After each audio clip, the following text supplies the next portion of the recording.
Бул жанагы Дубайдагыдай гүл паркы болуш керек да.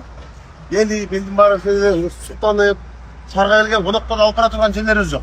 Ак Бура дарыясынын жээгин бойлой дагы бир ири заманбап сейилбак курулуп жатат. Мындан 1 ай мурун башталган долбоор 10 гектардан ашуун жерди камтып жаңыланууда. Шаар башчысы Жанарбек Акаев курулуштун сапатын текшерип, жеринен көрүп чыкты.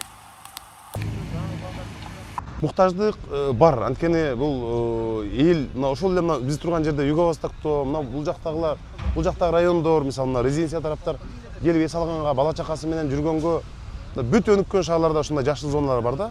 Бизде гана мүмкүнчүлүк болбой атат. Өтө көп жасаганга, бирок жашыл зоналарды көбөйтпөсөк болбойт. Элдер мен дагы комментарийлерди окуп атам. Баягы парк эле кура бересиңерби дегендер да болушу мүмкүн. Бирок биз өндүрүш зоналарын да куруп атабыз да.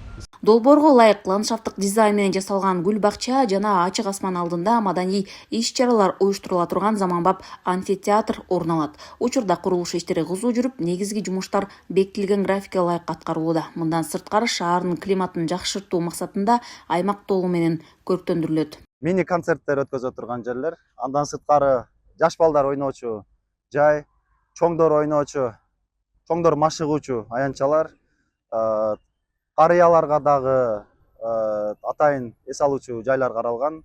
Андан сырткары кум жээк деп коебуз, кыргызчасы кум жээк болот, пляж, сууга түшүүчү участоктор каралган.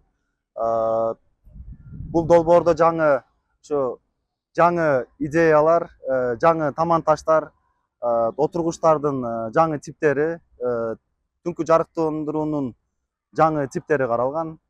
Буюрса бул долбоор жаңы дизайндар менен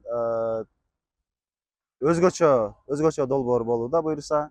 Мурда бул аймакта эски гараждар жайгашып, иретсиз жана каралбай калган абалда болчу. Эми бул жайда бардык шарттар түзүлүп, шаар тургундары үчүн жаңы парк курулат.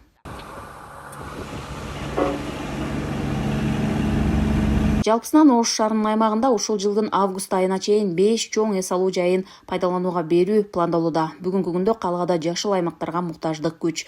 Быйылкы жылы эле шаарда 13 сквердин курулушу жүрүп жатат. Бул долбоорлор толук ишке ашса, Ош шаарынын жашыл зонасына дагы 30 гектардан ашуун жашыл аймак кошулат. Гүлжан Ажматова, Эркинбек Баймуратов, Ош шаары.